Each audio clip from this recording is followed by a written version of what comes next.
ሩታ እንግዲህ በደማቁ ልደቷን አክብራ ነበረ። እንግዲህ አክስቷ በድንገት መታ እንግዲህ ወደ ቡታጀራ እንድትመለስ አድርጋታለች ማለት ነው። ምክንያቱም እዚህ ደስታ የሚባለው ልጅም 10 ጊዜ የሚመላለሰው አንቺ ስላለሽ እና ወደ ቤት እንድትመለሺ እፈልጋለሁ። አብርሃምም አንቺ እዚህ አይኑ ፊት ስለሆንሽ ነው እንደዚህ አይነት ድራማ እየተደጋገመ ሊፈጽም የሚችለው። ከአይኑ ፊት ራቅ ማለት አለብሽ እና ወደ ቡታጀራ ወደ ቤተሰብ መመለስ አለብሽ በማለት እንግዲህ መልስ ሰጥተዋለች ማለት ነው። እንግዲህ አብርሃም እና ሄርሜላም ያው ድራማቸውን እየቀጠሉ ነው የሚገኙት ማለት ነው። ሩታ እንግዲህ አክስቷ እህቷ መታ ወደ ቤት እንድትመለስ አድርጋታለች ማለት ነው። ሩታ ግን አልተቀበለችም። ያው እንግዲህ አንዳንድ ጊዜ ቤተሰብ የሚለንን ነገር መስማት ግድም ሲሆን እሷም እንግዲህ ፈቃደኛ ባትሆን ለመመለስ እንግዲህ አንገራግራለች። ግን አስቸጋሪ ነው አንዳንድ ጊዜ እንግዲህ በህይወታችን ውስጥ ወደዚህ ቤት ስትመጣ እንግዲህ አብርሃም ቃል ገብቶለት ነበረ ማንም እንዳይረብሽ ማንም አይመጣብሽም ብሎ ነበረ ማለት ነው። ጭራሽ በተለያየ ሰው እየመጣ እንግዲህ ሊያስቀምጧት አልቻሉም ማለት ነው። ወደ ቤት አስሩ ይመጣል እንግዲህ ምን እንደሚፈልጉ ራሱ አይታወቅም። እርስት አድርጎ እሷን ትተዋት ሁሉም የራሳቸውን ህይወት ቢኖሩ መልካም ነው እና እሷ እንግዲህ እየተመላለሱበት ሰላም እየነሷት ነው ልጅቷን ማለት ነው። ሩታ እንግዲህ በጣም እቅት ብሎኛል ብላለች ማለት ነው። ምክንያቱም ያም ይመጣል ያም ይመጣል። በቃ የብዙ ሰው ወሬም የብዙ ሰው ወከባም ማስተናገድ አቅቷታል። እውነት ለመናገር በጣም ትዕግስተኛ ናት እና የሰው ህይወት ውስጥ ገብቶ ይሄን ያህል ማቡካቱ መፈንቃቱ እኔ በጣም ነው የሚከብደው በነገራችን ላይ ማለት ነው። የሰው ልጅ በህይወቱ ውስጥ እንግዲህ ኃላፊነቱ መኖር ያለበት ባለቤቱ ነው። ነገር ግን ብዙ ኃላፊነት ያሉ ሰዎች አሉ የነ ሩታ እና የአብርሃም ህይወት ውስጥ ማለት ነው። እኔ ለምን እንደሆነ ሌላ ሰው መጥቶ ህይወታቸው ላይ ለምን እንደሚወስኑ ለምን እንደሚያውቁት ራሱ እኔ ግራ ነው የሚያጋባኝ አንዳንድ ጊዜ ማለት ነው። በነገራችን ላይ ራሳቸውም ቋሚ ነገር ቁርጥ ያለ ሀሳብ ስለሌላችሁ ነው። ሌላ ሰዎች ህይወታችሁ ውስጥ እየገቡ አንዴ ፈላጭ አንዴ ቆራጭ የሚሆኑት እኔ እንደሚመስለኝ ችግሩም ከእናንተ ነው። መሀላችሁ ሰው ማስገባት የሌለባችሁ እናንተ ናችሁ። ሌላ ሰው ሌላ ሶስተኛ ወገን መሀላችሁ እያስገባችሁ ህይወታችሁን ቁም ስቅል የምታሳጡት እናንተ ናችሁ ነው። ነው እኔ እንደሚመስለኝ ማለት ነው። ስለዚህ እናንተ የራሳችሁን ህይወት በራሳችሁ ነው መምራት ያለባችሁ እንጂ ታችሁ ውስጥ ሌላ ነገር ሌላ ታሪክ ሌላ ወከባ እንዲፈጥር ማድረግ የለባችሁም ማለት ነው። ዛት አሁን ችግሩ ከእናንተ ነው ከሰዎችም ሳይሆን ከእናንተ ነው። እናንተ ፊት ባትሰጡ ኖሮ እናንተ የእነሱ ወሬ ባትቀበሉ ኖሮ እነሱ መጥቶ የእናንተን ህይወት የመበጥበጥ መብት የላቸውም ማለት ነው። እናንተ ናቸው ፊት እየሰጣችሁ ህይወታችሁ ውስጥ እየከተታችሁ ህይወታችሁን ሌላ ታሪክ የምታስደርጉት ማለት ነው። ህይወታችሁ መድረክ ሆነ እኮ በቃ ሁሉም ሰው ገብቶ ሀሳቡን የሚሰጥበት ማለት ነው። እንደዚህ መሆን የለበትም። የአንድ ሰው ትዳር የአንድ ሰው ነው የአንድ ሰው ህይወት የአንድ ሰው ህይወት ነው እና ሁሉም ሰው እየገባ እናንተ ትዳር ውስጥ እናንተ ህይወት ውስጥ ይሄ ነው። ሁሉም ሀሳብ ሰጪ ሁሉም ፈራጅ ሁሉም የበኩሌ ልናገር ባይ ማን ስለሆኑ ነው እነሱ የእናንተ ህይወት ውስጥ ገብቶ ፈላጭ ቆራጭ በጣም ነው የሚደብረው እውነት ለመናገር ማለት ነው። ችግሩም ከሰዎችም ሳይሆን ከእናንተ ናችሁ። እናንተ ናችሁ አንደኛ ችግር ያለባችሁ ማለት ነው። ማንም ሰው የራሳችሁ ህይወት ውስጥ ማስገባት የለባችሁም ራሳችሁ ነው ህይወታችሁን መወሰን ያለባችሁ እንጂ ሌላ ሰው መጥቶ ለሶስተኛ ወገን መጥቶ የእናንተ ህይወት ውስጥ ገብቶ ፈላጭ ቆራጭ ወይ ሀሳብ ሰጪ ማን አደረገ እናንተ ናችሁ ይሄን ሁሉ ተጠያቂ የምትሆኑት ማለት ነው። ለማንኛውም እኔ የከበቡን እነዚህ ሂጥ የሆኑ ሰዎች ከአጠገባችሁ ብርቃችሁ ወደ ትዳራችሁ ወደ ሰላማችሁ ወደ ፍቅራችሁ ብትመለሱ መልካም ነው ብዬ ነው የማስበው እኔ በበኩሌ ማለት ነው። እናንተ ራሱ ሁሉ ህዝብ በእናንተ ህይወት ውስጥ እየተመላለሰ ፈላጭ ቆራጭ የሚሆንበት ምክንያት እናንተ ችግር ስላለባችሁ ነው ማለት ነው። ሰላም ሰላም ውድና የተከበራችሁ የኔ ውድ ቤተሰቦች እንዴት ናችሁ? ልኝ ደህና ናችሁ? ይሄን ያለው እግዚአብሔር ይመስገን። እናንተም ሰላም እንደምትሆኑልኝ ተስፋ አደርጋለሁ። በያላችሁበት ቦታ ሰላማችሁ ይብዛልኝ። ፈጣሪ ከክፉ ነገር ሁሉ ይጠብቀኝ። ሰላማችሁ ብዝት ትርፍርፍ ይበልልኝ። የኔ ውድ ቤተሰቦች እንደምን አላችሁልኝ? እንኳን ወደ ቤቴ በሰላም መጣችሁ የኔ ውድ ቤተሰቦች። ዛሬ እንግዲህ በአዲስ ቪዲዮ መጥቻለሁ። በአዲስ ቪዲዮ ሲመጣ እንግዲህ ሼር ላይክ ሰብስክራይብ በማድረግ አበረታቱኝ። ቪዲዮ ሲታዩ ላይክ አድርጉልኝ፣ አበረታቱኝ፣ ሰፖርት አድርጉኝ ማለት ነው።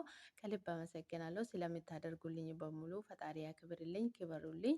ፈጣሪ የምታስቡትን የልባችሁን ምሻት ከኃጢአት ውጭ ፈጣሪ ይፈጽምላችሁ ማለት ነው። የኔ ውድ ቤተሰቦች በጣም ነው የምወዳችሁ የማከብራችሁ። ስለምታደርጉልኝ ሰፖርት ስለምታደርጉኝ ክበሩልኝ። አሁንም ሰፖርታችሁ አይለየኝ እላችኋለሁ የኔ ውድ ቤተሰቦች። እንኳን ወደ ቤቴ በሰላም መጣችሁ። በድጋሜ ሰላማችሁ ይብዛልኝ። ዛሬ እንግዲህ በአንድ ሀሳብ ነው የመጣሁት ማለት ነው የኔ ውድ ቤተሰቦች። በአንድ ሀሳብ ሲመጣ እንግዲህ እንደ ሩታና እንደ አብርሃም እንግዲህ ትዳራቸው እንግዲህ ላክ እንደ መድረክ ሆነዋል ማለት ነው። ያ ሁሉም ሰው እየገባ ነው ሀሳብ የሚሰጥበት። ትዳር ሲባል ትዳር እንደዚህ አይደለም የሚመራ። በነገራችን ላይ ትዳር ክብር ነው። ሁለት ሰው ነው እንጂ የሶስተኛ ወገን እየመጣ የሚታከምበት ጤና ጣቢያ አይደለም። ይሄ ትዳር ማለት ነው። ትዳር ውስጥ አይደለም የውጭ ሰው እናትና አባትም መግባት የለባቸውም ትዳር ውስጥ ማለት ነው። ምክንያቱም ሁለቱ ሰዎች ናቸው ተነጋግረው እንጂ ሶስተኛ ወገን አራተኛ ወገን እየገባ የሚያቦካ ሀሳብ የሚሰጥበት ይሄ የክርክር መድረክ አይደለም ማለት ነው ትዳር ማለት ነው። እነሱ ደግሞ እንግዲህ ሌላ ሰዎች ቦታ እየሰጡ ፊት እየሰጧችሁ መሃላችሁ እያስገቡ ትዳራችሁ ውስጥ እየከተቱ እንግዲህ ሌላ ታሪክ እየፈጸሙ ይገኛሉ ማለት ነው። እንግዲህ እንደዚህ መሆን ከጀመሩ ከአንድ አመት በላይ ሆናቸው እንግዲህ መቼ እንደሚቆም ራሱ አይታወቅም ማለት ነው። በጣም ነው የሚያስቸግረው በነገራችን ላይ እንደዚህ መሆን በጣም ያስጠላል ማለት ነው። ሁሉም ነገር በልኩ ሲሆን ነው ደስ የሚለው ማለት ነው። እነሱ ደግሞ ሰዎቹ ወሬ ይሰማሉ። ሰዎቹ ከሶስትም ከአራተኛው ወገን እያስገቡ ህይወታቸውን እየበጠበጡ ያሉት ራሳቸው ባለቤቶቹ ናቸው ማለት ነው። ሌላ ሰው አይደለም ማለት ነው። ሩታና አብርሃም ራሱ በጣም ትልቅ ችግር ነው ያለባቸው ማለት ነው። ምክንያቱም ህይወታቸው ውስጥ ሌላ ሶስተኛ ሰው አራተኛ ሰው እያስገቡ ትዳራቸውን እየበጠበጡ የሚገኙት ራሳቸው ነው እንጂ ሌላ ሰው አይደለም ማለት ነው።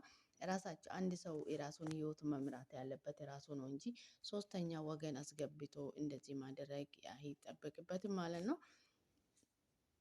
በጣም አስቸጋሪ ነው። ትዳር ማለት ክብር ነው። ትዳር የፈጣሪ ስጦታ ተከብረን ቤተሰብ መሰረተን በክብር የምንኖርበት ነው እንጂ ማንኛውም ሰው ትዳራችን መሃል ገብቶ የሚፈንጭበት እንደፈለገ የሚሆንበት አይደለም። ትዳር በነገራችን ላይ የትዳርን ትርጉም ሳይኖራቸው ሳያውቁ የትዳርን ትርጉም ሳይገባቸው ተጋብቶ ነው እንደዚህ ግራ የተጋቡት ልጆቹ ማለት ነው።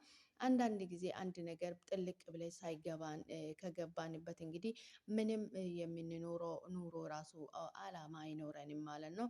ሩታና አብርሃም እንግዲህ በጣም በፍቅር ነበሩ፣ በጣም ደስተኛ ነበሩ።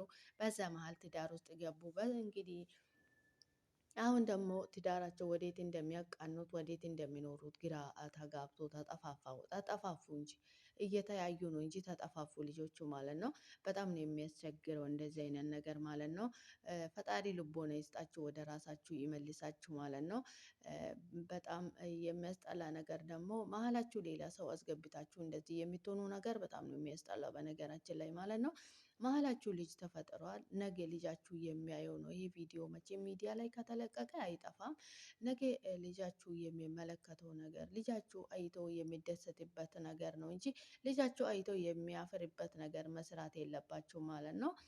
በጣም አስቸጋሪ ነው። አንዳንድ ጊዜ የምናደርገውን ነገር ቆም ብለን ካላሰብንበት ቆም ብለን ካላስተዋልንበት አስቸጋሪ ነው የሚሆነው ማለት ነው። ለማንኛውም ፈጣሪ ማስተዋሉን ይስጣችሁ። ወደ ራሳችሁ ተመልሳችሁ እንግዲህ ትዳራቸውን በስርዓቱ ብትመሩ ፈጣሪ ፈጣሪ እንግዲህ ልጅ ሰጣቸው። ፈጣሪ ደግሞ ልጅ የሚሰጠው ለወደደ ላከበረ ነው እና እግዚአብሔር ልጅ ሰጥቷችኋል። በሰላም በፍቅር ልጃችሁን ብታሳድጉ መልካም ነው። ወደ ትዳራችሁ ተመልሳችሁ እናንተ ከሰው ጋር የምትጨቃጨቁ የምትባሉበት የምትጣሉበት ሰዓት ሳይሆን ፈጣሪያችሁን የምታመሰግኑበት ሰዓት ነበረ። ለእናንተ ትልቅ ስጦታ ስለተሰጣችሁ ማለት ነው። እግዚአብሔር እንግዲህ ክብር ምስጋናውን ጠቅልሎ ይውሰደውና እናንተ መታረቅ ከፈለጋችሁ ልጃችሁ መሀላችሁ ላይ አለ። በሱ የተነሳ ራሱ አንድ ላይ ለሱ ደስታ መኖር አለባችሁ ማለት ነው። አንድ ሰው ከወለደም በኋላ ለራሱ ይልቅ ለልጁ ደስታ ነው መጨነቅ ያለበት ማለት ነው።